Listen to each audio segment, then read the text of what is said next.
Olá, pessoal. Estamos começando mais um programa Social Interview em 60 Minutes, do Grupo MD. Estamos aqui com um convidado que é mestre em gestão de futebol pela Federação Paulista de Futebol e pela Fundação Getúlio Vargas.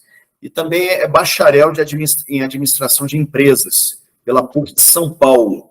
Ele já foi gerente de patrocínio global da Cavac, gerente de marca e chefe de marketing comercial do Esporte Clube Corinthians Paulista, que é o Coringão, o famoso Coringão, planejador estratégico sênior e gerente de planejamento da Havas Sports e Entertainment, e executivo de contas da Nine Sports e Entertainment, e atualmente é o gerente comercial da FC Dias Media.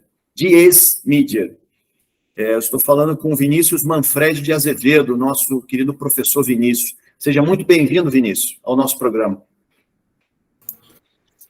Bom dia, boa tarde ou boa noite, no seu horário que as pessoas vão assistir aí o podcast. Agradeço o convite feito por vocês. É um prazer aqui poder dividir um pouco da experiência, das opiniões, dos pontos de vista em prol do desenvolvimento desse mercado aí que é tão fascinante, que sofre metamorfose todos os dias, né? Acho que temos aí uma janela muito legal para ter essa troca de conteúdo. Eu agradeço novamente o convite. Vinícius, inclusive falar para o nosso público que nós estamos aqui graças à nossa amizade em comum com o professor Rodrigo Molina, que ele é diretor da D360, e atualmente nós estamos fazendo parceria do Grupo MD com a D360 no projeto Educa D360, que é justamente um projeto que objetiva levar conhecimento aos recantos do Brasil, principalmente as regiões Norte e Nordeste. E você, Vinícius, seja bem-vindo como nosso coordenador desse projeto Educa D360. Então, vamos começar nosso diálogo hoje perguntando, Vinícius, quem é o Vinícius Azevedo do marketing? Bom, vamos lá. Vou tentar ser breve aí na introdução. Eu comecei, embora eu tenha estudado administração, né? O meu último ano eram matérias todas optativas e eu basicamente optei todas em marketing, então já tinha esse viés desde o começo. Tem uma grande escola que eu sempre gosto de mencionar, que foi a Unilever, antes ainda de entrar na parte esportiva, ainda que lá tivesse o projeto do vôlei, né, eu cheguei a pegar um pouco daquela época, muito legal. Então eu fiquei lá quase 6 anos, foi de fato um lugar onde eu aprendi bastante no início de carreira, os conceitos, tudo bem que o mundo já mudou bastante naquela época, era um pouquinho mais analógico do que hoje, que a gente não larga o celular da mão, né? Mas acho que foi onde eu aprendi bastante esse cuidado com a marca, o entendimento da relação marca-consumidor, né, e tantos outros conceitos que às vezes a gente vê na faculdade, às vezes a gente aprende na vida real. Então, eu sou muito grato por essa passagem que eu tive por lá. E aí, em 2010, eu fiz esse curso na Federação Paulista, que era em parceria com a GV. Basicamente, é o curso que hoje é ministrado na CBF, o escopo dele é mais ou menos semelhante. E eu fiz esse curso já vislumbrando um pouco o boom que eu imaginava ter o mercado aqui com a chegada dos eventos internacionais. Não era natural que a passagem dos eventos seria uma coisa mais relâmpago, mas que ia provocar uma certa mudança no mercado. Eu até esperava que provocasse um pouco mais, mas de fato provocou. Então eu consegui, com esse curso depois, né, migrar da área corporativa para a área de marketing esportivo. Tive uma passagem muito breve na Nine, depois eu fui para a Havas, que hoje até a agência mudou de nome, chama Play, que é de um grupo francês. Então, eu tive a oportunidade de trabalhar com clientes que patrocinavam Copa das Confederações, Copa do Mundo, Hyundai, Kia, outros projetos um pouco menores também, e a gente teve a oportunidade de ganhar a concorrência da English Town, do grupo IF, que era o Official Supplier da Rio 2016 também, para fazer as ativações deles. Só que eu saí antes disso, eu saí em 2015, tive a oportunidade de ir para o Corinthians, que acho que também foi uma jornada muito especial, de quase 7 anos, em diferentes posições, né? Eu comecei primeiro focado no clube e depois, mais ou menos no meio dessa jornada, eu migrei para o estádio, que era um outro business completamente diferente, que você só começa a entender ele de fato depois que você vai para lá todos os dias, né? Enquanto você está sentado no escritório do marketing do clube, você não consegue entender o tamanho do estádio, que o business dele vai muito além do marketing esportivo, ele quase vira um business de real estate, de shopping, ele transcende o marketing esportivo, é bem desafiador. Tive uma passagem muito legal na Cavac, mudando um pouco, eu já passei, acho que uma coisa muito legal do meu perfil, que eu já passei por alguns lados diferentes do balcão, então isso me ajuda a entender um pouco das dores de cada um, né, dos objetivos de cada um. Então já fui agência, já fui o ativo, né, o dono do ativo, já fui o anunciante, né? Então na Cavac eu tive uma oportunidade muito legal de tocar todo o planejamento de patrocínio global da empresa, uma startup mexicana, a startup mais valiosa da América Latina. Fiquei lá por 9 meses aproximadamente, saí um pouquinho antes da Copa, que era o auge, né? Porque pintou essa oportunidade muito legal na FCDS Media, que é uma empresa do grupo IMG, responsável por fazer a gestão exclusiva de todos os ativos comerciais das competições de clubes da Conmebol. Então, desde a venda de direitos, então a área de mídia toca a venda de direitos, eu estou na área de patrocínios, a gente tem a área comercial e a área de atendimento e planejamento, e também tem a área de digital, que faz todo o desenvolvimento estratégico de conteúdo para todas essas competições de clubes junto com a Conmebol. E eu estou lá desde dezembro de 2022. Nesse processo, é um produto incrível de se trabalhar, acho que é a competição mais aspiracional que a gente tem. A Sul-Americana também vem crescendo bastante, retomou a visibilidade em televisão aberta aqui no Brasil, né, que estava já uns 4 anos fora. Então acho que a gente tem, esse ano tem grandes clubes, o ano passado também teve jogando, então aumenta um pouco o interesse em relação à competição. Tem a escalada super interessante do feminino, né, que acho que é uma modalidade que está cada vez mais fincando a sua bandeira, mais do que merecidamente, com muito suor.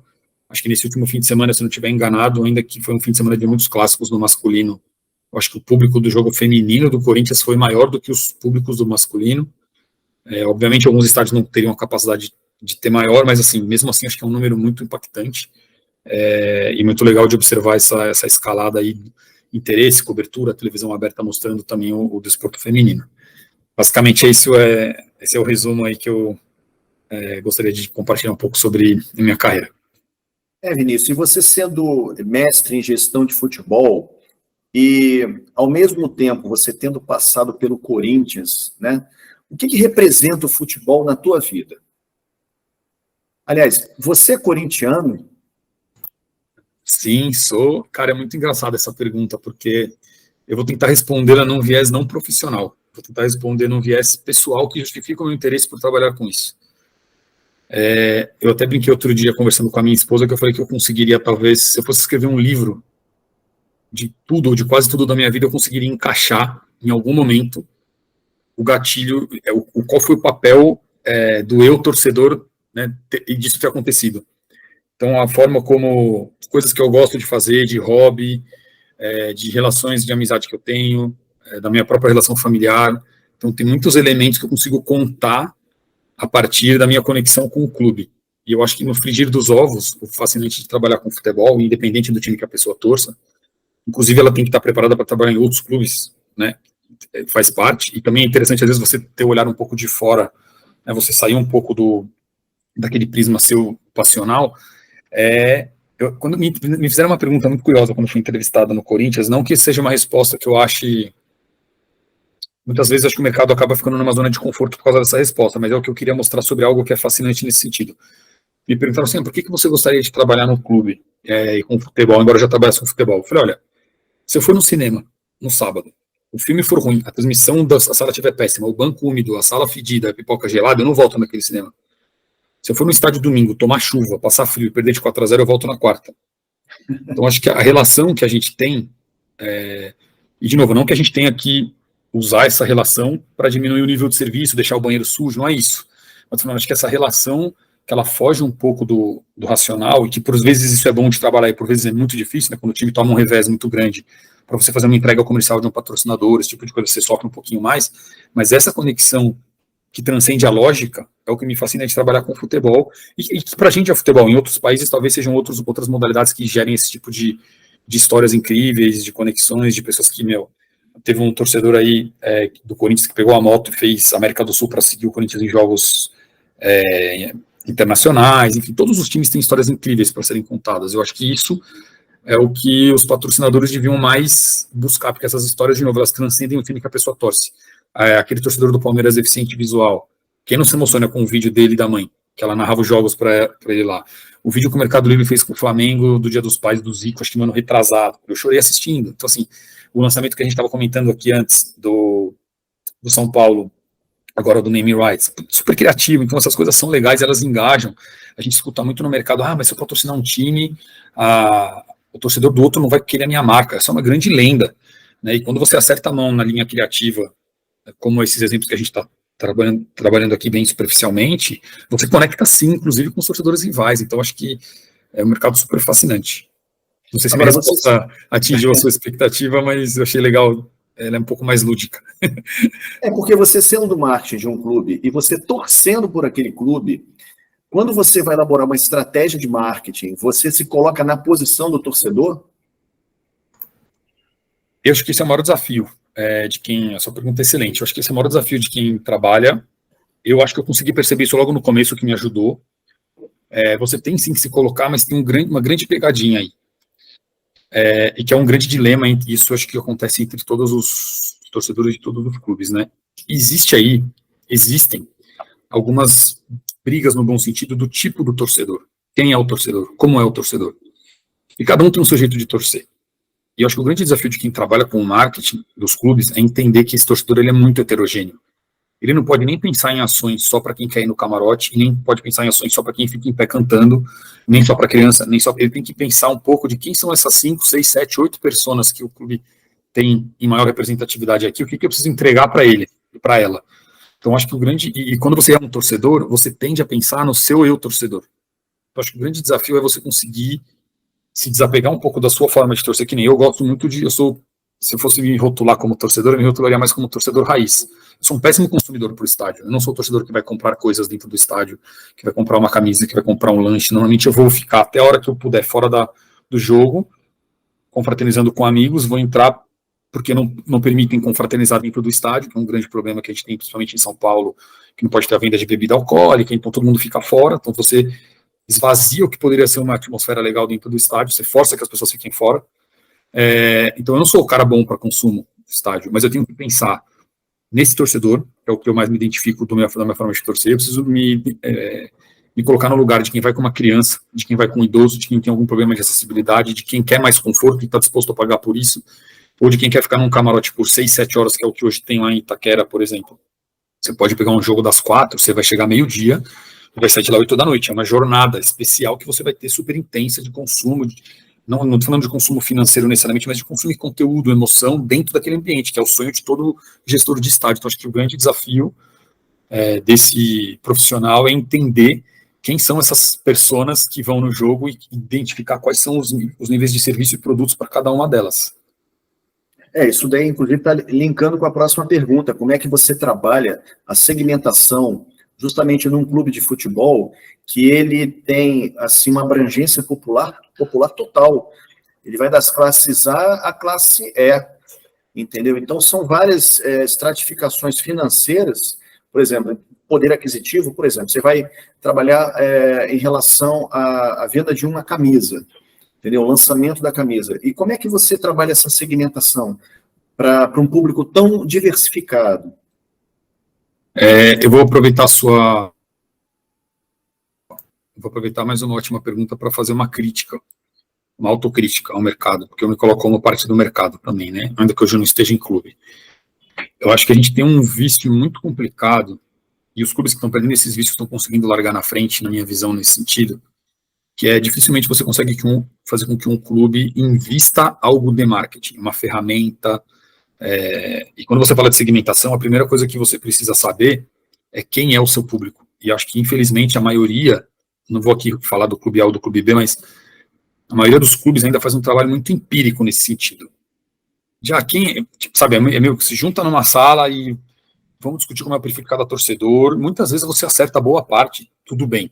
Só que eu acho que o tamanho que os clubes são hoje, o que eles representam, não digo do tamanho financeiro, mas de importância dele na vida das pessoas, os clubes, basicamente, eles garantem que uma marca esteja no ar 365 dias, porque tem cobertura da mídia local, independente do clube.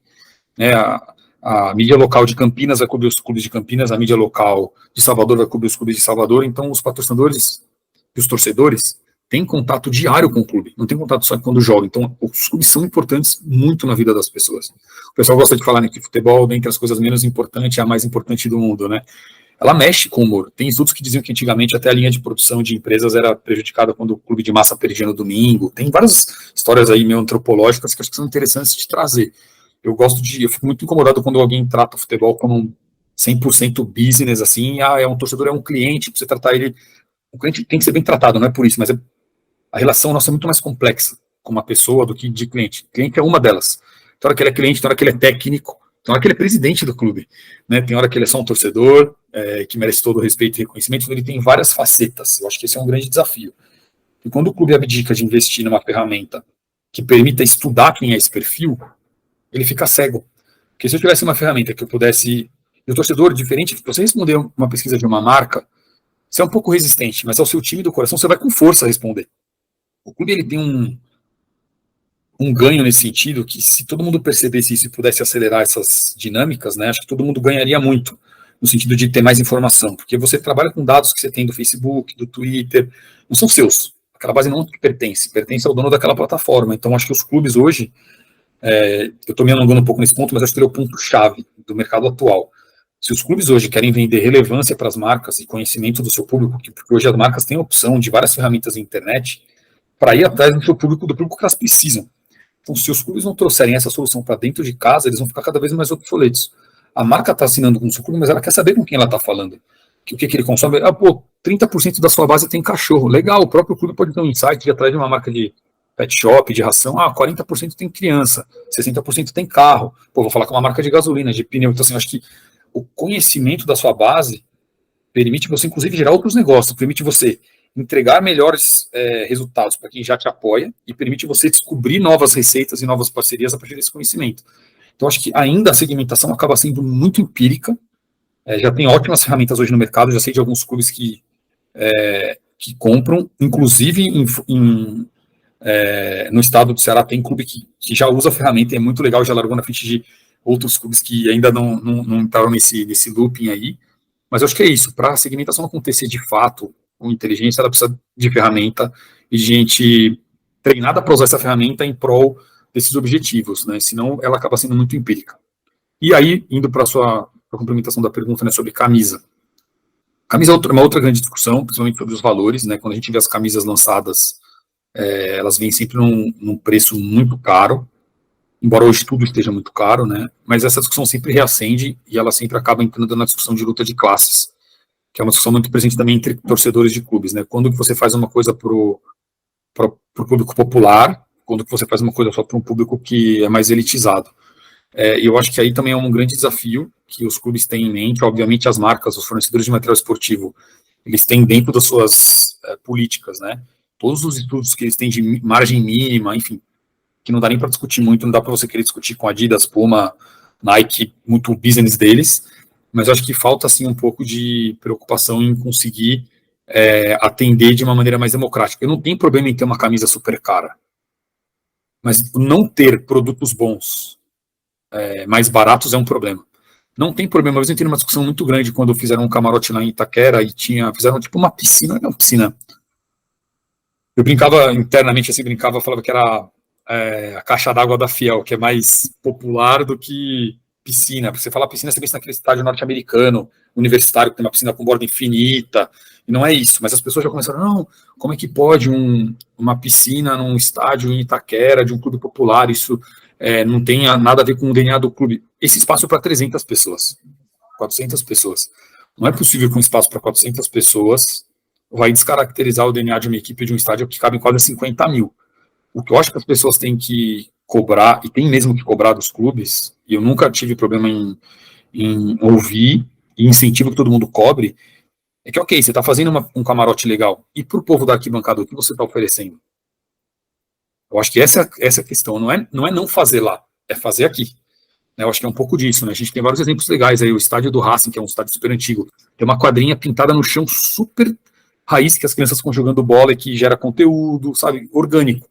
Não precisa, de novo, não precisa de luxo, ou de requinte, ou de um super conforto, precisa de dignidade e de entretenimento, é isso. E aí cada público você vai atender de uma forma, mas, de novo, sem conhecer o público, fica muito difícil você conseguir fazer as coisas de uma maneira tecnicamente ou academicamente sustentada, acaba sendo muito mais empírico. Agora, você trabalhou com a marca Corinthians. Duas perguntas que eu já vou te mandar logo. Qual o valor da marca Corinthians no cenário brasileiro? E se vocês trabalharam a questão da expansão da marca Corinthians em relação ao Brasil e a própria internacionalização dela? Esse é um tema muito legal também. O valor eu não gosto nem de falar em cifras, porque eu acho que aí tem várias ferramentas e estudos que às vezes a KPMG lança um estudo, a Forbes lança um estudo, aí eu acho que cada um tem a sua metodologia, né? Algumas coisas que nos impactavam bastante, que a gente sempre colocava inclusive nos materiais comerciais, era o alcance que tinham os jogos. Então eu lembro de um dado, por exemplo, que na época acho que 85% da população de São Paulo assistiu pelo menos 15 minutos de algum jogo do clube no ano. Isso é um número absurdo, quando você pensa que as marcas que estão ali envolvidas vão participar desse cenário, né? É um dado que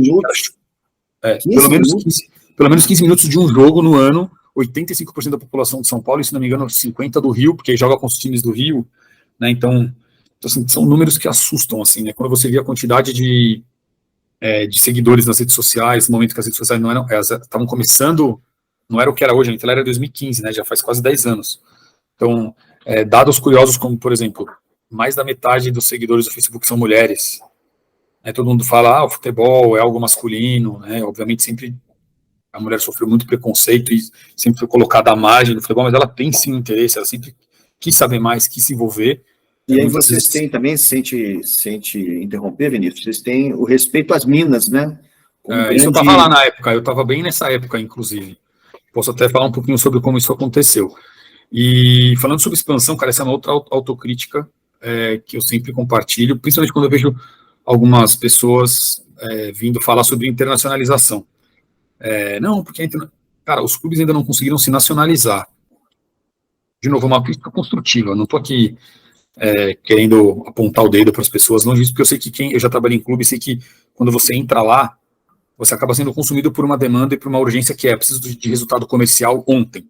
Então, os departamentos de marketing são muito mais departamentos comerciais do que departamentos de marketing. Em qualquer empresa, o marketing não gera dinheiro, ele gasta.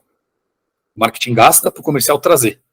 No futebol, não, querem que o marketing só traga dinheiro. Então, enquanto a mentalidade for essa, fica muito difícil você fazer trabalhos de plantar e colher, plantar e colher. Precisa ter tempo, investimento e energia. Se as cabeças do futebol não enxergam isso, é muito difícil. Então, quando alguém fala de internacionalizar um clube, eu acho que ele acaba sendo muito mais por acidente, quando vem um jogador, por exemplo, quando jogava o Guerreiro no Corinthians, tinha 200 mil seguidores peruanos no Facebook, sabe?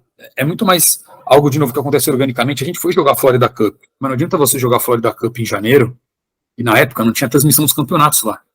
Como é que você vai fazer o seu clube ser relevante para aquele público que você tem um mínimo contato em janeiro, se o seu produto principal não passa lá? Então, assim, tem vários elementos que precisam ser construídos. Por exemplo, eu não sei o que os clubes de São Paulo hoje fazem para o seu torcedor da Baixada, que está 1 hora daqui. Tem alguma ativação lá? Então, sabe? Então, assim, a gente ainda está muito... Eu brinco que se fosse um tabuleiro de War, o joguinho de War, a gente tinha primeiro que colocar os exércitos aqui. Dá até para fazer um trabalho simultâneo se tiver algum gatilho muito legal. Por exemplo, voltando ao Corinthians, eu acho muito interessante a história viva que o Corinthians tem com o Corinthians Casuals. Tive a oportunidade, quando eu fui torcedor e morei em Londres, não trabalhava no clube, eu fui lá ver 5, 6 jogos do Casuals, conheço as pessoas de lá. Eu acho que o Corinthians tem uma história orgânica e verdadeira que daria a possibilidade de começar um trabalho de internacionalização via o Casuals. Mas não é um trabalho de formiguinha, de começar e de pôr dinheiro. Quando eu digo dinheiro, não é ficar passando cheque, precisa montar uma estrutura ou pessoas para aquilo. As pessoas vão ter que viajar para lá, vão ter que investir tempo e dinheiro de pessoas para fazer o negócio andar. Mas as pessoas vão estar disponíveis e dispostas a entender que isso pode ter uma prioridade para o clube que lá na frente possa trazer bons frutos. Então, às vezes, você tem caminhos. Vou trazer um jogador chinês. A gente vê o que a Arábia está fazendo agora, né? A Arábia está com essa alavancagem deles com os grandes jogadores, facilmente eles geraram uma internacionalização sem precisar fazer muita força, porque eles botaram as estrelas globais lá dentro. Hoje os clubes aqui não têm essa condição, ou se tem uma vez ou outra, um ou outro. Não tem como você fazer vamos todo mundo trazer um grande megastar para cá e fazer com que o nosso futebol seja visto por todo mundo, né? Então, acho que tem um caminho árduo pela frente para nacionalizar. Alguns clubes têm projetos muito legais de embaixadas, né, onde eles se organizam, tem tipo uma hierarquia de pessoas aí que são os responsáveis por cada ativação e tal, mas acho que ainda falta muito os programas de sócio, né, eles ainda são muito restritos àquele torcedor que frequenta o estádio. Quem não frequenta o estádio carece em perceber valor no produto. Já melhorou bastante, acho que os clubes estão trazendo mais benefícios, trazendo ferramentas interessantes para se comunicar, fazer pesquisa, entender um pouco mais dos anseios do torcedor, mas a gente fala, os clubes têm, sei lá, 10, 20, 30, 40 milhões de torcedores e tem 50 mil sócios, 100. por valores simbólicos, né? Porque a gente vira e mexe e vê um cara falando, não, eu tenho um projeto aqui que se cada torcedor desse R$1, o sócio é isso. Só que em vez de 1 é 10, é 15. Né? Então, tem planos simbólicos. Se nos planos simbólicos as pessoas não pagam, você tem que entender por que as pessoas não pagam. Por que elas não pagam? Elas querem, de fato, um benefício concreto financeiro por isso? Elas querem apenas se sentir parte reconhecida? Será que o clube poderia entregar algo para elas mais emocional que justificasse elas? Ela quer transparência do clube? O clube mostra que o dinheiro dela está ajudando a acontecer? Então, de novo, a gente fica muito no mundo empírico e não estuda o que o público quer. E se você sabe o que o público quer, você consegue construir um produto para ele. Assim que as empresas fazem. Que o futebol tenta fazer o contrário, mas a gente tenta empurrar o produto, né? É isso aqui. Eu acho que esse é o grande fio que falta entre a comparação do mercado com o nosso mercado do futebol. Eu conheço torcedor do Real Madrid aqui no Brasil, que nunca vai para a Espanha, nunca foi, nunca talvez irá, e que é sócio do Real Madrid, e que no dia do aniversário dele ganha um feliz aniversário de algum atleta famoso. Não é falar do nome do indivíduo, porque não tem como, né? Milhões de associados. Hoje até tem, com inteligência artificial, fala. Sim. Só pagar para por aí o clube vai querer, entendeu? O Real Madrid talvez consiga, porque tem uma mentalidade já mais avançada. Aqui vai sofrer um pouco com isso. Tem clubes que são muito hoje, acho que super protagonistas em inovação. Acho que um que vale super mencionar aqui é o Galo. Tem profissionais super capacitados lá que passaram ou ainda estão lá, que vem trazendo muitas soluções legais. E também é tentativa e erro, cara. Às vezes vai trazer e vai errar e tudo bem. Se o erro for algo foi pensado, entendido qual é o impacto que esse erro poderia causar, né? Às vezes o erro não atingiu o que a gente gostaria que atingisse, mas se não feriu a honra do clube, se não deixou o torcedor desapontado, valeu a tentativa. Acho que o mercado de inovação ele também puxa um pouco isso, né, para ele. Então acho que falta um pouco dessa visão. O que eu posso entregar para esse torcedor? Uma foto dele no telão no jogo, ele pode estar morando no Amapá e aparece a foto dele no Maracanã, uma mensagem que ele colocou que vai aparecer uma frase de incentivo que vai aparecer numa tela no vestiário, sei lá. São coisas que às vezes não vão nem gerar custo de produção, no sentido de imprimir ou produzir. Pode ser uma coisa mais digital, mais virtual, que é um pouco menos custosa e mais escalável, né? Então, acho que falta um pouco disso para conseguir escalar um produto que para os clubes, é uma receita recorrente, e que, de novo, ela é recorrente no primeiro momento e ela tem um outro ganho secundário, que é quando você tem uma base de 100 mil, se você tem essa base de 1 milhão, o valor disso para você trazer parceiros e comunicar os seus patrocinadores também muda. Você também tem um ganho secundário nessa história. Então, acho que essa visão de construir o programa de sócio como algo muito mais parrudo, ele traz ganhos, assim, não só os imediatos, ele permite você buscar muito, muito mais além do que essa receita direta do próprio torcedor, né? Vinícius, como é que você enxerga a colocação do marketing brasileiro no cenário mundial? Marketing esportivo brasileiro. Posso considerar só futebol? Ou a gente está falando de misturar só futebol, só futebol americano, NBA, Fórmula 1, que eu acho que os outros produtos têm umas características muito diferentes. Eu, quando estive trabalhando no clube, eu tinha muita curiosidade de ouvir um pouco do que acontecia na América Latina, porque normalmente a gente é muito impactado pelas coisas que acontecem no Barça, no Real, no Bayern de Munique, no Manchester City, blá, blá, blá, que é legal, acho que a gente tem que usar como referência, porque acho que são os que estão mais avançados, mas por outro lado acho que tem um abismo em termos de modelo de gestão, em termos culturais, né? Como é que a gente compara em termos socioeconômicos? Para mim eu acho fantástico, por exemplo, o que acontece com a Bundesliga, ainda que seja um campeonato que sempre o mesmo time ganha. Acho que agora que não vai acontecer isso, né? O Bayern de Munique não leva dessa vez. Ele tem sempre o público estádio cheio. Eu fui uma vez num jogo da segunda divisão, numa sexta-feira, em Colônia, chovendo, 6 da tarde, 44 mil pessoas. Então, assim, eu acho que a maneira como a Alemanha consegue mesclar o público premium e o público popular é legal, mas, de novo, a Alemanha tem outro cenário socioeconômico do que a gente. O público popular da Alemanha é diferente do nosso público popular aqui, né? Então, a gente tem um abismo socioeconômico, cultural, que é difícil. Eu acho que sim, a gente tem que, sim, consumir muito o que esses caras fazem e usar como benchmark. Mas acho que a gente está muito mais próximo do que acontece na América Latina e até o México, que é um mercado super desenvolvido do futebol, do que eles. Não, eu fui 3 anos seguidos num evento no Chile, inclusive no segundo ano a gente teve a oportunidade de apresentar lá. Eu tive que falar sobre inovação. depois uma pessoa que apresentou o Barça Hub, que tinha projetos de genética. Eu falei, meu, o que eu vou falar? O Barcelona está apresentando o projeto de genética para o desenvolvimento do atleta. E eu aqui, e eu fui levar muito mais no sentido da palavra, de às vezes simplesmente mudar um processo, ou de mudar a visão, não de empregar tecnologia, né? Foi muito mais nesse... E eu acho que nesse sentido a gente é muito bom. Eu acho que, voltando ao passo de crítica que eu fiz, né? Eu acho que a gente ainda carece, talvez, e aí a culpa não é da pessoa do marketing que está ali, é de uma engrenagem que não permite funcionar dessa maneira, né? Eu acho que ao mesmo tempo que a gente está um pouco atrasado no sentido de não permitirem que a gente, às vezes, compre e invista em ferramentas, não é para sair comprando deliberadamente, é para você fazer um planejamento, identificar quais são as ferramentas boas, passar por uma aprovação, contratar essa ferramenta, e você tem que ser cobrado depois que você contratou aquela ferramenta para que ela traga o resultado que você vendeu internamente. Né? Então, não é sair comprando, dá aqui essa ferramenta aqui de medição de retorno, essa aqui de... Não, vamos estudar quais são as nossas necessidades principais, o que a gente tem de budget, o que isso pode nos ajudar no médio prazo, no longo, no curto. É um planejamento que eu acho que falta, e que essas rotinas de gestões de muito curtíssimo prazo, de 2 ou 3 anos dos clubes, e muitas vezes num sistema totalmente político, acaba dificultando você ter esse ambiente para isso. Então, acho que essa é uma crítica a como a engrenagem funciona, não as pessoas.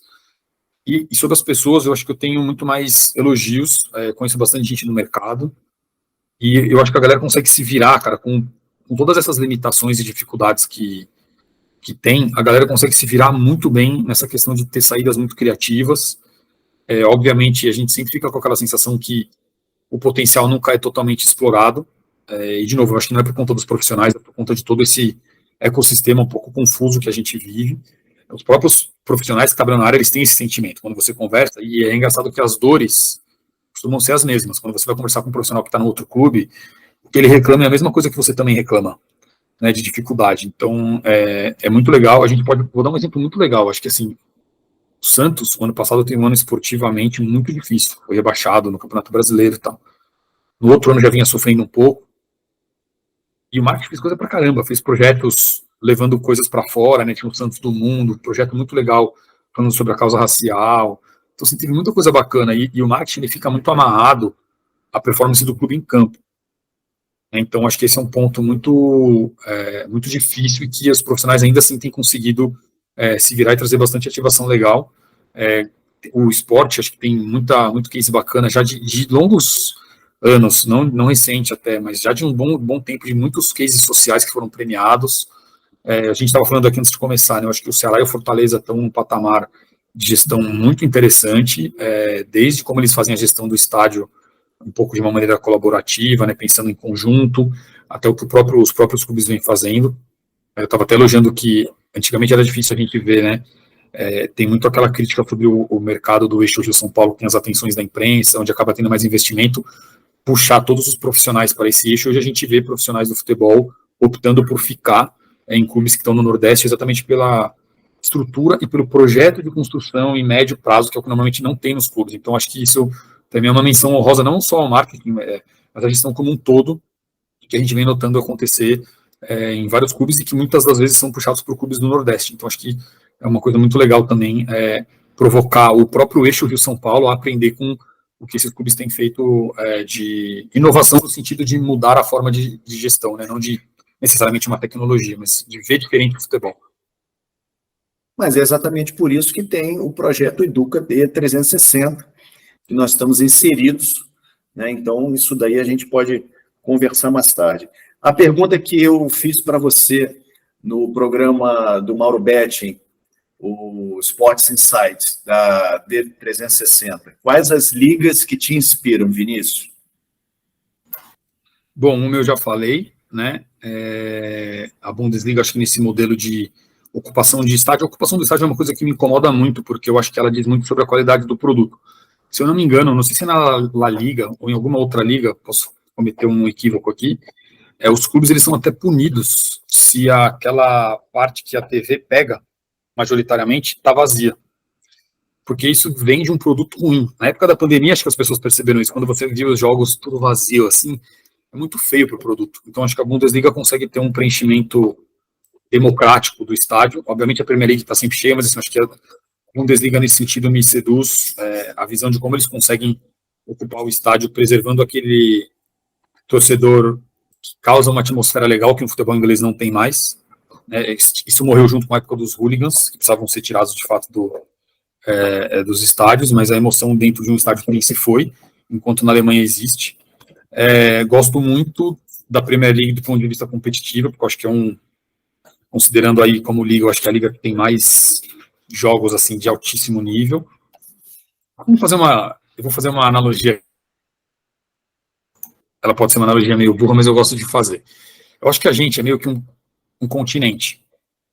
A gente poderia comparar o nosso Brasileirão como se fosse a Champions, guardadas as devidas proporções, tá, gente? Não estou falando que o Flamengo é o Manchester City, por aí vai. Estou falando em representatividade, porque a gente pode pegar que talvez a Premier League tenha 4 grandes clubes que vão ali brigar na Champions. Aí talvez tenha São Paulo ou Rio com 4 clubes grandes. Outro país tem 2, outro país tem 3, outro país tem 4. Se a gente fizer esse depara de países da Europa nas suas ligas nacionais para as nossas ligas estaduais e pegar esses principais das estaduais e jogar no Brasileirão, é mais ou menos essa relação Champions e os nacionais de lá, e a gente o Brasileirão e os nossos estaduais. Então, quando, sei lá, o Rio Grande do Sul tem 3 times na elite, ou o Bahia tem 1 ou 2, você consegue fazer uma correlação. Putz, Portugal tem 2 ou 3 grandes. Teve uma época que Florianópolis tinha 3. Pô, legal. Você conseguia fazer uma certa correlação nesse sentido, porque eu acho que a gente tem uma dimensão continental, né? Mas voltando à sua pergunta das ligas, acho que, assim, tecnicamente a Premier League, do ponto de vista de ocupação de estádio, Bundesliga, e do ponto de vista de marca, no sentido de trabalhar a internacionalização e construção local, a La Liga com o projeto que eles têm de delegados por regiões. Então a La Liga tem escritórios espalhados em regiões estratégicas para desenvolver o interesse da competição.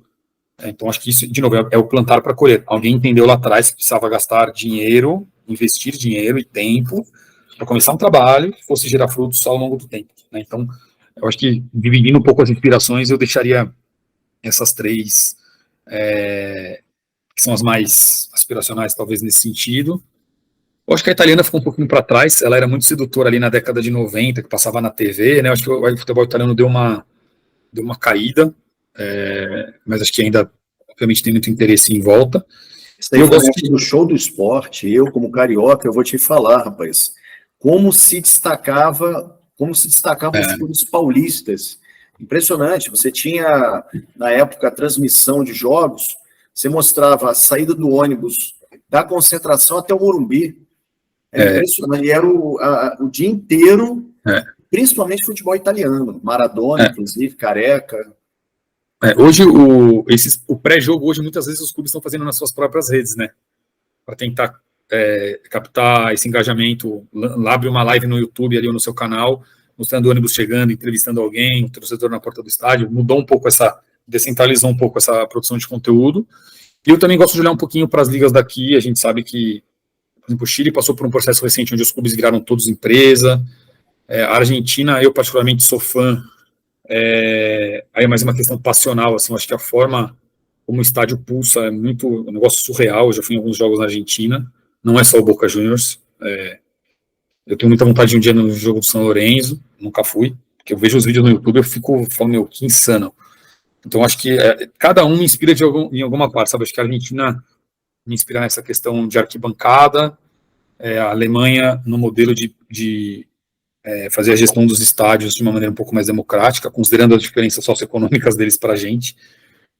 Premier League, tecnicamente, ela liga no projeto de internacionalização. Acho que isso fica um bom benchmark aí. Agora, você sendo mestre em gestão de futebol pela Federação Paulista de Futebol, você é inacreditável, inquestionável que a Federação Paulista de Futebol seja aquela de excelência em relação a todas elas no Brasil, certo? Isso aí a gente não precisa discutir, isso aí é óbvio. Agora, eu queria saber a tua opinião. Qual a segunda? Bom, eu vou até voltar primeiro um pouco. Eu acho que a Federação fez um trabalho muito legal. Na sua pergunta anterior, obviamente, eu me restringi a tudo que não está no meu ambiente. Então, eu não considerei as federações daqui, não considerei tão pouco o que eu trabalho hoje, que é a Libertadores e a Sul-Americana, porque eu estou no dia a dia, né? Mas me ensinou muito, acho que ensinou muito ao mercado também a forma de gestão que a própria agência que eu estou hoje trouxe junto à Conmebol em 2019, onde começou a se comercializar tudo de uma maneira integrada. e você via a mesma marca que está no backdrop, é a mesma que está na placa, é a mesma que está entrando na televisão, que era algo que não existia aqui. Eu acho que isso mudou consideravelmente o patamar do mercado. Acho que a Federação Paulista foi a primeira que se movimentou nesse sentido. Então, acho que hoje eles vêm fazendo bastante coisa disruptiva, de trazer novos assets para dentro do gramado, fizeram uma parceria comercial, né, também com a Live Mode para fazer essa exploração e gestão dos ativos. Então, assim, acho que a federação tem muita coisa legal para compartilhar. Obviamente, ela está num eixo que é mais beneficiado no sentido de ter clubes de massa e os próprios clubes do interior boa parte deles serem clubes que estão muito bem estabelecidos, né? E, se não me engano, teve 2 ou 3 anos atrás que chegaram o que chamam de 4 grandes, né? E eu não gosto muito dessas denominações, mas vamos lá, os 4 mais tradicionais chegaram na semifinal. Acho que há 20 anos não chegavam os 4. Porque sempre algum fica fora, porque vem um time do interior, ou às vezes vem 2.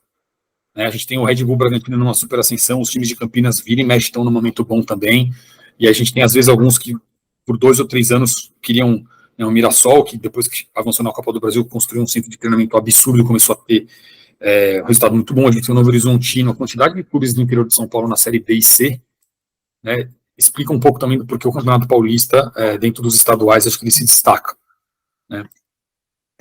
Eu, para falar a verdade, não consigo acompanhar tanto assim.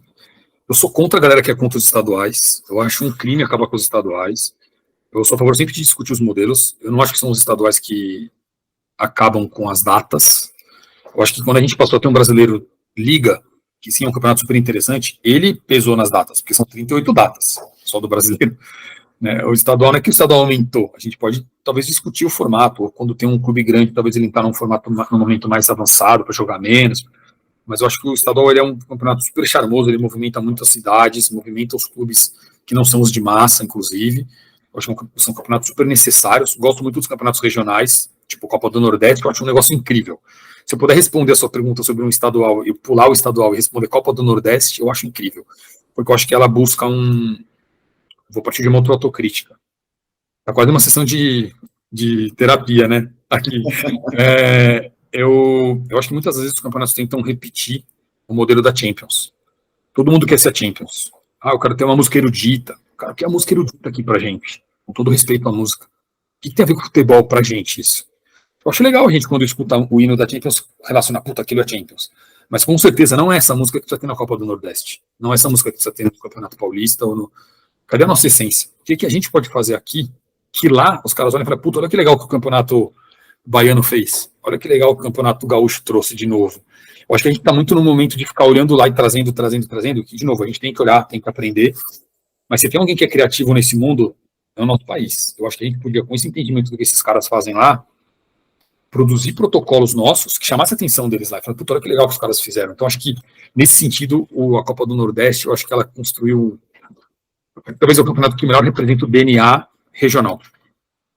Sem cometendo uma heresia, porque eu não acompanho muitos estaduais, mas assim, a sensação que eu tenho é que o Nordeste transpira essa identidade local. É incrível.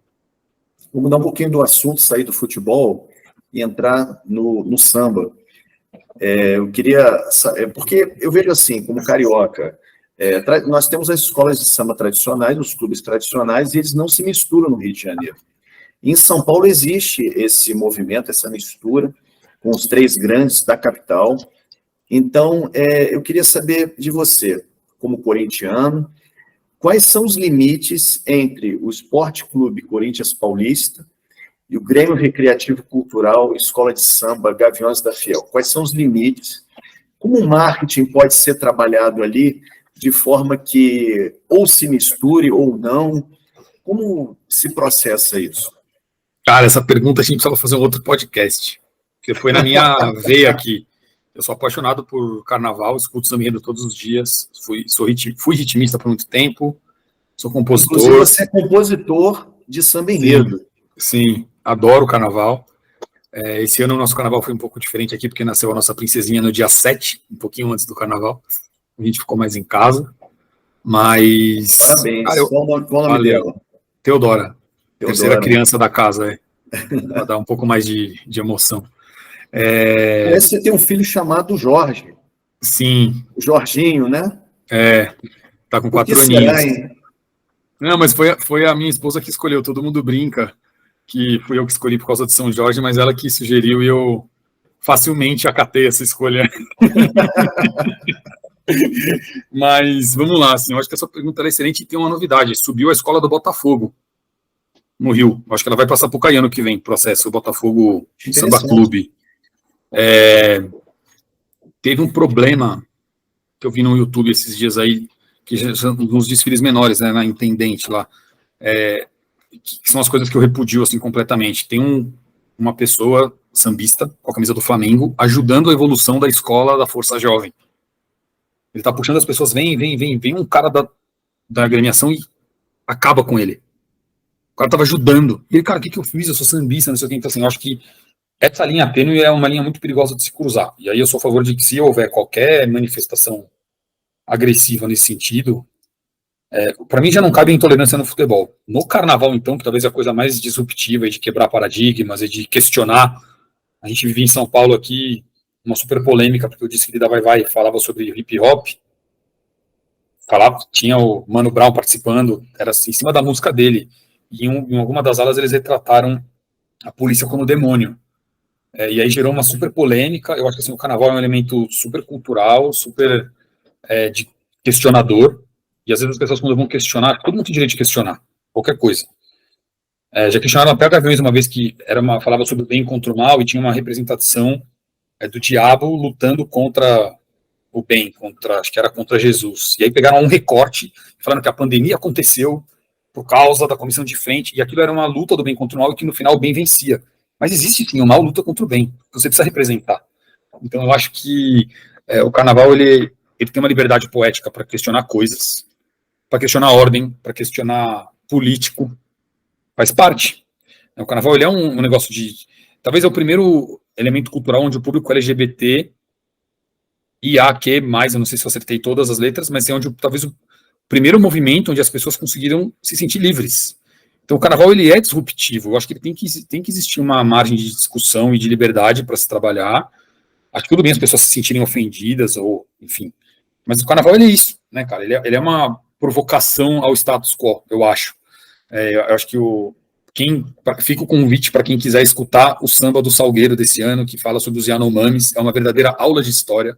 Para mim, as professoras e professores de escolas poderiam, quando forem falar dos Yanomamis, fechar um pouquinho o livro e falar: escutem esta música e leiam esta letra, porque eu acho que tem muito elemento importante. O carnaval tem as suas mazelas, a gente sabe também disso. Tem uma série muito boa na Globoplay que vale assistir, quem ainda não assistiu.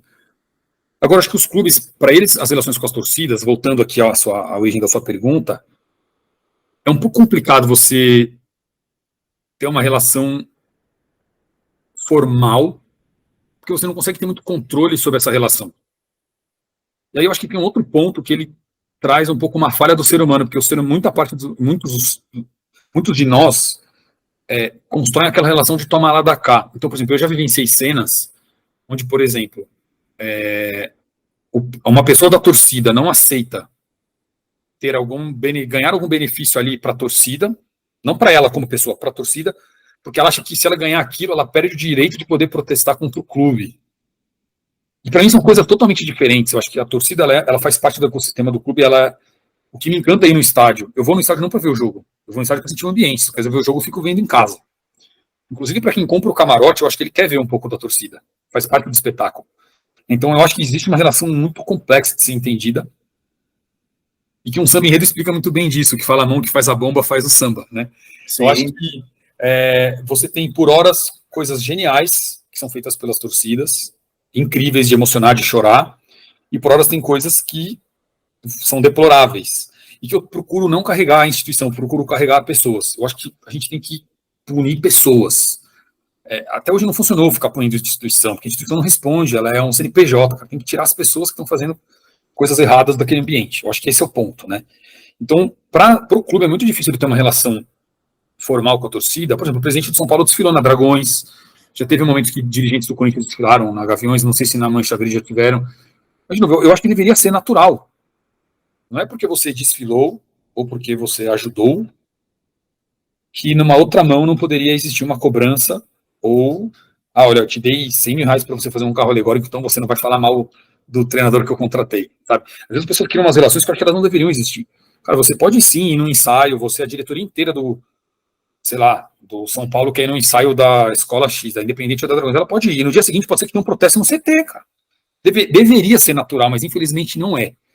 E por não ser natural, eu acho que fica muito difícil ter uma relação formal. Eu acho que podem ser feitas mais coisas, podem se aproximar ao momento cultural. Por exemplo, eu tentei, quando eu trabalhei no clube, provocar ensaios no estádio. Pega um sábado à tarde e faz um ensaio, igual os ensaios que tem no AMB, e convida as escolas da Zona Leste, se conecte com a comunidade da Zona Leste, não só o corintiano. Então, sei lá, vai vir a Gaviões e a Neném de Vila Matilde, vai vir a Gaviões e a Leandro de Itaquera, sabe, Acadêmicos Tatuapé. Eu acho que tem um espaço do futebol e do samba muito legal. Tanto que o que se toca muitas das vezes no futebol é o samba. Então, acho que tem momentos que você consegue se aproximar, e infelizmente tem momentos que talvez pela uma imaturidade de relacionamento de pessoas, relacionamentos políticos, você não consegue misturar. Fui longo, mas é que eu adoro esse assunto. Por mim, eu ficava aqui mais umas 2 horas falando disso. E qual a tua escola preferida do Rio de Janeiro? Putz, cara, eu gosto tanto de carnaval que eu não consigo ter uma escola preferida, sabia, no Rio. Eu desfilei uma vez na bateria da Mangueira, quando a Mangueira saiu com 2 baterias, tinham 60 pessoas de São Paulo, eu estava na de trás. Mas eu gosto muito de ir no ensaio do Salgueiro, mas eu tenho um negócio quando eu passo a Beija-Flor. Eu acho que a Beija-Flor, ela tem um elemento meio tsunami, assim, ela passa meio arrastando. Se ela vier cantando em japonês, eu acho que ela arrasta, assim. É impressionante para mim. Mas assim, eu sou muito movido pela música que me seduz no ano, sabe? Então esse ano eu tava muito com a Mocidade, a música do Caju, que foi um fenômeno. Eu vou trocando, eu não tenho uma torcida, assim, eu gosto muito, sou muito entusiasta do carnaval. Poxa, parabéns. E sobre as campanhas que foram desenvolvidas pelo Corinthians, que, aliás, são campanhas maravilhosas, eu tenho algumas aqui para citar: a campanha Felvinegra, de 2017, Louco pela Fiel, de 2018, Camisa Lute até ser eterno, em homenagem a Ayrton Senna, 2018, e a camisa Onde Houver Corinthians, em relação às invasões corintianas, que, aliás, as invasões corintianas sempre deram sorte, né? Foi em 76, na semifinal do Brasileiro contra o Fluminense. Foi no Mundial de 2000, no Maracanã, para mim, o pior jogo da minha vida. E, né, alguém ganha, alguém perde, né? 2012, no Japão, contra o Chelsea. E essa camisa, inclusive, comemorou os 109 anos do clube, 2019. Eu queria que você falasse... Legal. Você, qual foi a campanha, assim, que mais te emocionou, mais te inspirou, assim, te deixou com um resultado mais glorioso para você, dessas todas ou de outras que eu não citei? Olha, essas que você trouxe são muito legais, acho que vale pontuar algumas coisas importantes sobre cada uma delas. O Felvinegra, quem quiser puxar na história para lembrar, foi muito curioso, porque o 2016 do clube foi um ano muito ruim esportivamente. E a expectativa para 2017 era que fosse igual, e não foi. Né, foi campeão paulista e brasileiro. E aí o marketing tem que estar um pouco alinhado, né, não adianta você querer falar de título, de vitória, de conquista, se você não está muito ali pensando que o negócio vai para frente, né? E essa campanha da Felvinegra foi a campanha da Nike, da camisa da Nike. E você vê, o futebol é tão mágico, né, que quando o Corinthians lançou a camisa que falava da base, a laranja, o jogador da base fez um gol na estreia, no jogo, da camisa laranja. Lançou essa camisa aí da Felvinegra, a final foi contra quem? A Ponte Preta, exatamente 40 anos depois do título de 77, que era o que evocava essa campanha. Então, essa campanha, e teve a campanha do sócio-torcedor, que era simultânea a essa, tinha até um palavrão, que era a Fiel, era F@DA. Que era exatamente, a gente falou, cara, a gente precisa resgatar, porque o corintiano ele veio de um momento de ganhar muita coisa. Isso descaracteriza um pouco a torcida, na minha visão. E o São Paulo passou por um sistema contrário, que foi muito legal, de passar muitos anos sofrendo e criou uma conexão com o clube que talvez não tivesse antes quando ganhava tudo. Eu escuto de amigos são paulinos. A dor, ela constrói mais, cara. É muito louco isso. É mais fácil você surfar na onda da vitória, mas o que constrói é a dor. Não adianta. E isso justifica, inclusive, 77? Sim. Então, com certeza. E assim, eu acho que evocar esse lance de falar da torcida, trazendo o Basílio, que era o ícone de 77, e a campanha da camisa, falando sobre aqueles 22, quase 23 anos de amargura, o que o torcedor nutriu. Meu pai nasceu de 50. O Corinthians ganhou em 54. Ele foi ver o Corinthians campeão em 77. Então, assim, E ele ia, frequentava. Então, essa história que ele tem, eu queria muito ter vivido. É muito louco. Eu queria ter ido pro dia que o Corinthians rebaixou em Porto Alegre. Eu não fui, eu me cobro até hoje de não ter ido nesse jogo. Você vê? Fui pro Japão, cara, mas eu me cobro de não ter ido pro Olímpico. Então, eu acho que tem uma relação, a dor para a paixão do futebol, ela constrói muito. Então, eu acho que essa campanha da Fé Alvinegra foi importante porque ela projetou elementos que são atemporais, que é falar da torcida, né, a torcida como protagonista, ainda mais no Corinthians, que é uma história que um clube que sempre falou de fora para dentro, né, e não o clube falando, mas a torcida falando. Então, acho que a gente optou por dois caminhos, seja o da Nike, seja o do sócio-torcedor, em focar no torcedor. Primeiro porque estava faltando isso um pouco, a gente estava muito falando de ganhou, e é título, é campeão, né? Que a gente também não projetava um ano que fosse tão bom. Então, acho que foi uma saída muito legal. Não foi nada super fora da casinha ou super criativo, como talvez foi aquela República Corintiana que teve anos atrás e não tinha participado, outros projetos, mas acho que ele foi muito importante e teve um viés estratégico em relação ao porquê escolher esses elementos como protagonistas das campanhas. Você falou da camisa do Senna, cara, essa tem um showdown incrível, porque essa ideia nasceu com uma torcedora. Duas ideias que nasceram como torcedores, por isso que eu falo, é importante a gente ouvir. E por eu trafegar muito entre os torcedores, facilita. Eu tenho contato com quem frequenta arquibancada, camarote, né? Tenho muita curiosidade e vontade um dia de trabalhar em um outro clube para poder tentar construir essa relação também, porque é difícil. Eu tenho essa relação porque eu frequento, né? Pô, se eu for trabalhar num time que não é o que eu torço, eu vou ter que construir essas relações do zero. Vai ser um desafio muito legal para mim. E eu ouvi de uma torcedora falar: é muita camisa colorida. Por que não faz uma homenagem do Senna? Pega quando ele usava a camisa da Lotus, cara, ela é tão linda e não vai agredir tanto. Eu falei, puta. Legal. E no ano anterior já tinha mudado um pouco uma cor de uma camisa que ia ser lilás e laranja, eu consegui trocar para chumbo e laranja para dar uma amenizada, porque tava muita cor, né? O problema não é ter cor, o problema é que a camisa é inteira colorida. Parece que você pega uma lata assim, ó, fala, esse ano vai ser azul. Não precisa ser toda azul, podia ser preta com detalhes azuis, sabe? Acho que às vezes pode ser um pouco mais.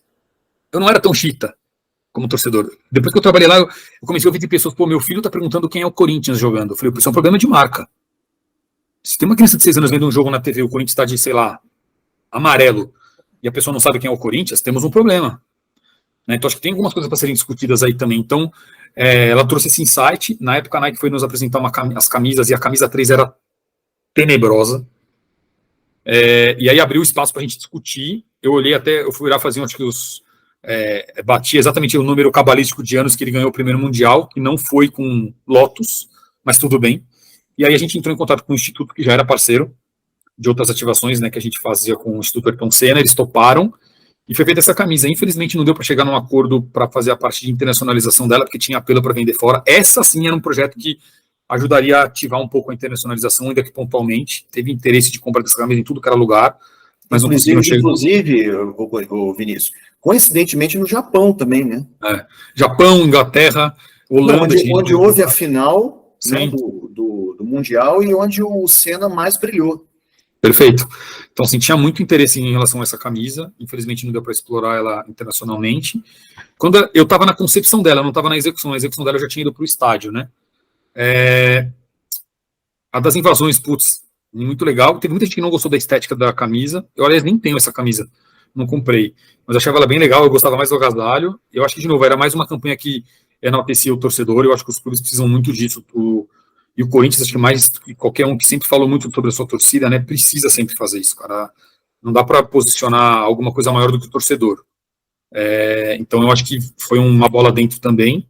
A estética dela era meio pesada, né, era bem estampada. Depois vieram umas opções um pouco mais clean também. Acho que tem esse desafio também da parte fashion, de olhar, de tentar revezar um pouco, né? Não pode vir sempre uma mesma leva de produto. Pô, vai vir uma camisa mais clean, vai vir uma outra mais pesada, vai, né, ter esse jogo de cintura. Uma campanha que você não citou, mas dois exemplos que eu quero deixar aqui. Você citou uma lá atrás, Respeita as Minas. Eu estava na concepção disso. A gente tinha falado na época, estava inclusive o André, que era da comunicação do clube, o André Estepão, excelente profissional. Ele estava em contato com aquele coletivo Não é Não, que distribuía tatuagens para as meninas nos bloquinhos de carnaval, para você falar, mas se eu falei não é não, e a gente queria fazer uma ação com elas nos jogos que antecediam o carnaval, para os jogadores entrarem com a estampa não é não. Só que tinha toda uma questão de... Posso abrir um parênteses, Vinícius, você me perdoa? Claro.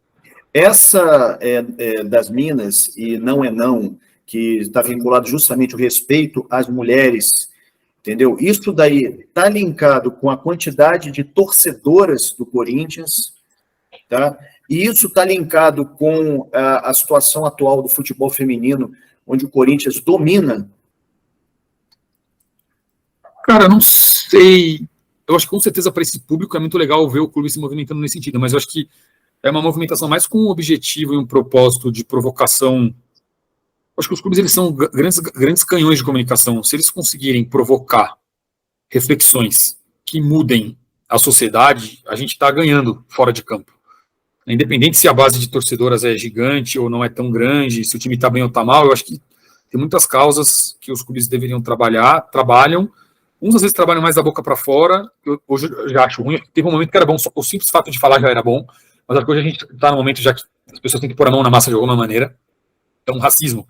Tem um observatório da discriminação racial no futebol, que é um trabalho excelente, capitaneado pelo Marcelo. Acho que os clubes querem fazer alguma coisa de racismo, vamos falar com eles entendem disso, né? Então, o que dá para fazer? Pôr a mão na massa de fato. Então, isso do Respeito às Minas nasceu com Não é Não, e em conversa com elas explicando toda a questão do lugar de fala, que elas não queriam um homem falando não é não, que isso é a mulher que fala. Nasceu o conceito do Respeito às Minas, que caiu super bem, né? Virou depois linha de produto, etc. Virou inclusive mote de uma das camisas, de uma terceira camisa, que foi muito legal. Teve uma campanha muito bacana com a Yang, que era Calhe o Preconceito, tive a oportunidade de participar também, era uma campanha mais dessas pontuais para gerar provocação, onde se pegavam comentários ultramachistas, e as meninas entraram em jogo só com esses comentários machistas estampados na camisa, porque não tinham marca. E a provocação era, vamos calar o preconceito, coloque sua marca aqui, né, potencializa o futebol feminino, e foi uma campanha premiada, inclusive, muito legal. A gente conseguiu fazer isso, a primeira marca foi a Positivo, que era patrocinadora do masculino e também do feminino. E teve, cara, eu gosto de entrar num evento, na verdade, foi muito emocionante, assim, eu chorei, porque eu vi as pessoas chorando. Nessa época eu trabalhava no estádio, é uma coisa pequena, mas que para mim se tornou gigante. A gente fez uma ação, até me emociono de contar, foi muito legal. A gente fez uma ação na época da pandemia, que ela nasceu de uma necessidade da loja, imagina a loja do estádio, não tinha movimento, como é que esse cara ia sobreviver? E, ajudem a gente, por favor, vai lançar as camisas, vamos pensar em alguma coisa, vamos pensar em, sei lá, um drive, uma coisa assim. Falei, beleza, a gente estruturou um negócio muito incrível, depois eu até posso dividir com você os vídeos, foi realmente emocionante. A pessoa comprava na pré-venda, podia ser por WhatsApp ou passando na loja, e a gente marcava um fim de semana, foi um fim de semana que aconteceu, e depois a gente refez para a camisa 2. A camisa 1, ela era em homenagem à década de 90, né, que foi quando o Corinthians ganhou o Campeonato Brasileiro e tal. O que a gente fez? A gente estruturou dentro do estádio, na garagem técnica, que é a garagem onde entram os ônibus, onde o público nunca entra, uma exposição dos equipamentos que eram feitos para irrigação do campo. Depois a gente colocou os manequins com camisas dos últimos 30 anos, não tinham cravados de todos, mas eram camisas aleatórias dos últimos 30 anos, numa ordem cronológica do que a gente conseguiu pegar do memorial de torcedores que doaram, porque era época de pandemia, emprestaram, né, para a gente devolver. A gente conseguiu colocar o ônibus do masculino e o ônibus do feminino em exposição, exatamente onde eles estacionam, com iluminação. Faixas com dizeres de torcida que a gente tem lá no estádio, tinha lá no estádio, né? Ambientação sonora com música de torcida. A Estopim da Fiel, que é uma das torcidas organizadas, também super colaborou e levou umas bandeiras maiores para colocar. Troféus do masculino e do feminino. O mosqueteiro presente. A gente levou do memorial a calçada da fama dos atletas de 90 e posicionou na frente do banco de reserva. E ainda teve um momento de surpresa com a Milene e com o Marcelinho. Então, o que acontecia? As pessoas que compraram a camisa nessa ocasião, elas tinham o direito de retirar a camisa dentro do campo com o seu carro. Então, foi quase aqui em São Paulo tem um negócio que chama Simba Safari, que é como se fosse um safari, nem sei se ainda existe. Você não sai do carro, né? Tipo um drive-in. E assim, você chegava com o carro desse, fazia lá os testes lá de febre, etc., máscara, né? Aí o BMG nos ajudou a executar isso, e na segunda leva o Posto Ali também entrou, e acho que a minha ideia também entrou, se não me engano. Então, o carro entrava, descia, aí tinha lá uma TV explicando, esse aqui é o equipamento que faz a iluminação para o gramado, etc, etc, etc. Aí tinha lá a seção das camisas, tinha um brinde que o BMG dava no meio do caminho, tinha os ônibus, passava por tudo. E aí, na hora que entrava no campo, tinha fumaça, aquelas tipo quando o jogador entra, né? E a gente botou um suporte para não detonar o gramado sintético do banco de reserva, ainda que fosse sintético, a gente pôs para proteger, por causa do atrito do pneu. E a pessoa passava via todo a calçada da fama, e ela recebia a camisa bem ali no túnel onde entram os jogadores. E aí o Marcelinho e a Milene estavam lá de surpresa. Foi surreal, assim. Foi surreal. As pessoas, o mosqueteiro subia nos carros, teve gente que pulou do carro, não podia sair. E esse dia foi muito emocionante, porque eu tenho uma cena de uma hora que assim, a gente não tinha equipe para isso. Teve uma hora que o cara que cuidava da elétrica precisou arrumar a luz, eu fiquei na máquina de fumaça 2 horas, apertando fumaça para os carros. E uma menina, eu lembro até hoje dessa cena, eu filmei isso. Ela e acho que uma pessoa atrás, ela solta o volante e desaba. E tá tocando uma música de estádio. E aí eu começo a cantar junto com ela, chorando, eu não conhecia ela.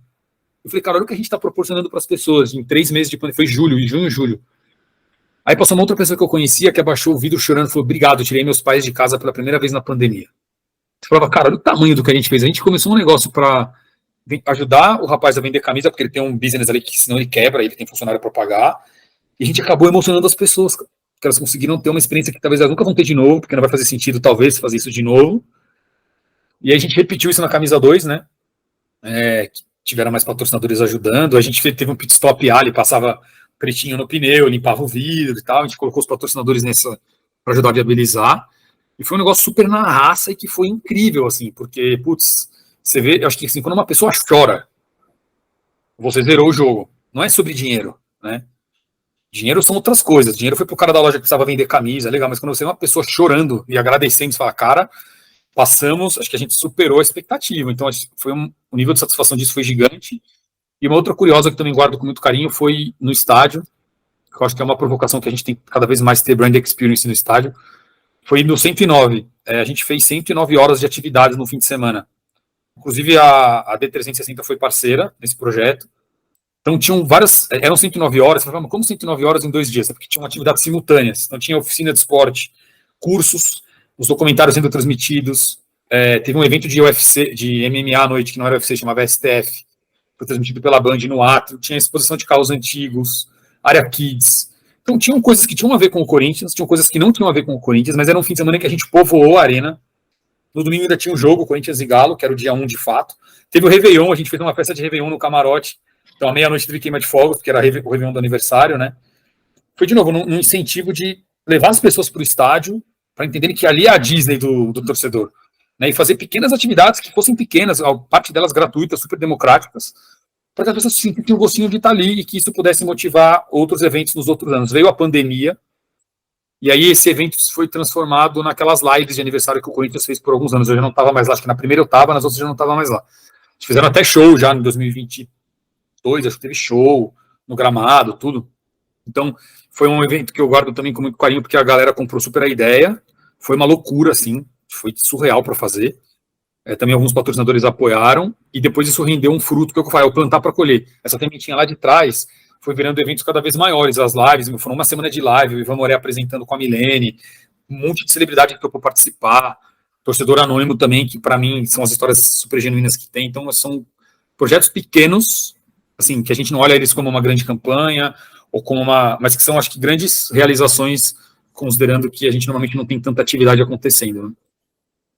Agora, Vinícius, quando a gente fala de Corinthians, normalmente tem uma figura que ela não é tão enfatizada assim, que eu acho, sinceramente, uma grande injustiça. Se fala muito dos jogadores, dos técnicos que passaram por lá, Guerreiro, Tite, Marcelinho, então, quer dizer, se dá muita ênfase a isso. Agora, Corinthians tem que ser falado também de uma figura folclórica que teve lá, que foi o Vicente Mateus. Né? O Vicente Mateus está na mitologia do futebol. Ele formulou frases incríveis, e na época lá no Rio a gente ficava acompanhando, né? Minha gestação foi a melhor que o Corinthians já teve, depois da tempestade vem a ambulância, Sócrates é inegociável, invendável, imprestável, um jogo só acaba quando termina. E a última que eu selecionei aqui, vou dar uma anestesia geral para os sócios com a mensalidade atrasada. Então, esse folclore, ele é essencial ao futebol. Você consideraria, porque a nossa visão do Rio de Janeiro, Eurico Miranda, do Vasco, o Castor de Andrade, do Bangu, o Márcio Braga, do Flamengo, você consideraria ele comparável a esses dirigentes e ele como sendo, assim, digamos, único nesse aspecto de relevância dentro do futebol paulista? Excelente reflexão. Assim, eu vejo, afinal de contas, só sem te cortar, ele dirigiu o Corinthians durante 8 mandatos, entendeu? Então não foi quem passou assim meteoricamente, ele teve uma história dentro do clube. E de fato ele é um cara super... tá na mitologia, né? Tem uma frase que dizem que ele falou, não lembro agora, talvez eu inverta a ordem, ele falou, liga na Antártica e perde umas bramas, ou foi ao contrário, mas ele foi visionário, né, assim, e depois tudo virou uma coisa só. Essa ele acertou. Essa ele foi visionário, né? Ambev agradece. Aliás, a Ambev nunca usou, né? Nunca usou essa... É verdade. Puta gatilho legal para usar. Então, assim, acho que ele tem o negócio do Lero Lero, quando ele foi anunciar o Birubiru também, não foi? Ele anunciou o jogador como Lero Lero, sei lá, tem várias histórias dele. Acho que sim, é um cara folclórico, de fato, abre possibilidade de fazer coisas. Talvez ele seja um pouco mais desconhecido para a geração mais nova, né? Eu mesmo eu tenho 38, eu não tenho tanta lembrança dele pessoalmente, mais das histórias dele, né? Cara pequeno. A Marlene Matheus, cara, olha que louco, tem um grupo de torcedores que eles têm uma Kombi, que ela é temática do Corinthians, e ela chama Marlene. Exatamente uma alusão a Marlene Matheus. Então, assim, existem coisas que são sempre vivas, a gente sempre escuta dos torcedores, quando vai ter época de eleição de clube, ou que vão questionar alguma coisa de presidente, sempre alguém evoca o Vicente Matheus. Mas eu não sei, aí eu vou cometer aqui vou fazer uma autorreflexão, eu não sei se o fato de talvez não usarem ele, ou essas frases, no marketing é mais porque passou batido e ninguém usou, ou você tem algum receio de usar porque ele era um elemento político, e quando você usa os elementos políticos dentro do clube é sempre... Imagina, você é um profissional, funcionário, e você está usando um elemento que é de alguém político, você tem sempre que pisar um pouco em ovos, eu não sei se pode ser isso. Confesso que quando eu estive lá, foi por passar batido mesmo, o looping do dia a dia, a gente acho que nunca considerou, naquela época, falar de alguma coisa nesse sentido. A gente poderia considerar, por exemplo, ele como um chacrinha, é a maneira que ele teve de se comunicar com o público mais simples. Seria por aí? Acho que sim. Eu não sei se isso foi artificial dele ou se ele era assim mesmo. Pelo que eu escuto, falam que ele era assim mesmo. Né? Então, mas eu acho que de fato, cara, é um puta gatilho, uma provocação muito boa que você colocou. Acho que daria sim para. Obviamente, se você for lá no memorial, tem coisas dele. Se você for no próprio museu que tem dentro do estádio com elementos, tem coisas dele lá, tem quadro, tem o sapato dele que ele saiu correndo quando foi campeão e perdeu um pé. Tem bastante coisa, os elementos dele são vivos lá. Mas de fato, acho que nunca usaram nada com tanto protagonismo como usam dos atletas. O próprio Basílio, que acho que já foi usado até demasiadamente. Aliás, é um cara incrível, super... Eu brinco que todo atleta que vai trabalhar lá devia ter uma semana de aula com ele, porque ele é um cara super humilde. Encontrei ele na pizzaria outro dia aqui, um cara super legal.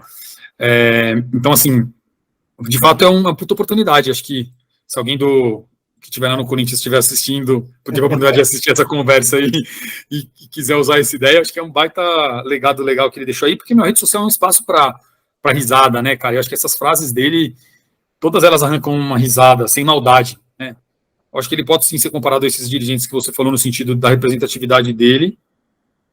Por outro lado, eu acho que o mercado, não vou entrar especificamente em nome de A ou B, mas eu acho que o mercado corporativo hoje, não vou falar não sobre o Vicente, porque eu acho que o Vicente era mais uma figura, nesse sentido, carismática, mas sobre esses dirigentes que têm uma pecha meio de... Como posso dizer? Preciso achar uma palavra ideal para falar disso, mas como o cara que, faz tudo acontecer do jeito certo ou do jeito errado, eu acho que o mercado não quer mais isso. Né? Então, eu acho que assim, tem vários dirigentes que são mitológicos em vários clubes, inclusive no meu, mas eu acho que o mercado está um pouco cansado e eu acho que o torcedor ainda obviamente gosta, a imprensa gosta, porque movimenta bastante, mas eu acho que o mercado está mais inclinado hoje a... Administração profissional, seria isso. A se conectar com uma cabeça, um mindset um pouco mais moderno, um pouco menos arcaico, né, que acaba traduzindo esse mindset em decisões de gestão que são positivas para as instituições, né, que é o que as marcas que se associam querem, né. Mas ele é um cara, o seu insight foi muito bom. Agora, você como coordenador desse programa Educa D360, que é uma parceria do Grupo MD com a D360, do nosso amigo professor Rodrigo Molina, qual seria a tua estratégia para trazer esse programa D360, Educa D360, para dentro das faculdades do Norte e Nordeste. E quando a gente aborda isso daí, nós focamos as faculdades, por exemplo, de marketing e educação física. Eu acho que, bom, eu vou me ater um pouco mais na resposta às questões de conteúdo, né, dos tipos de conteúdo. Eu acho que é uma grande oportunidade, até tomando como base, por exemplo, eu fiz o curso de administração aplicado ao futebol, né, que era uma coisa bem eclética, era bem um curso de administração aplicado, então várias disciplinas, não era só marketing, né, eu não fiz o curso de marketing esportivo, eu fiz um mais abrangente, então tinha contabilidade aplicada, direito, que foi muito legal, porque, quem quer trabalhar com marketing esportivo vai precisar ter uma conexão, porque no fim das contas, todas as coisas que você for fazer, elas vão se desdobrar em contratos, ou em acordos, ou até em algumas políticas que você tem que ter cuidado de como executar, que é importante ter um pouco desse know-how, então foi um curso muito legal. Eu acho que o grande benefício que pode haver para todas essas universidades que tiverem essa metodologia dentro, é exatamente poder ter esse overview, talvez, dos principais pilares, e aí eu vou focar na minha parte aqui do marketing, né, se a gente fosse destrinchar o marketing esportivo nas instituições, que podem ser clubes, podem ser entidades esportivas, enfim, ou até o lado do patrocinador, que muitas das vezes hoje tem um profissional de marketing esportivo lá para conseguir tirar o melhor proveito dos contratos, é poder passar, talvez num fluxo, né, uma introdução de conceito, entender quais são esses principais pilares. Então a gente vai ter uma pasta aí muito relevante em relação a patrocínio, que eu acho que é o grande ponto que movimenta bastante esse mercado. A gente pode discutir muito sobre essa questão de fan engagement, a partir dos programas de sócio, o ambiente digital, como é que ele estende a jornada do torcedor e, consequentemente, das marcas se relacionando com ele nesse ambiente que ele pode durar 24 horas, 365 dias, né?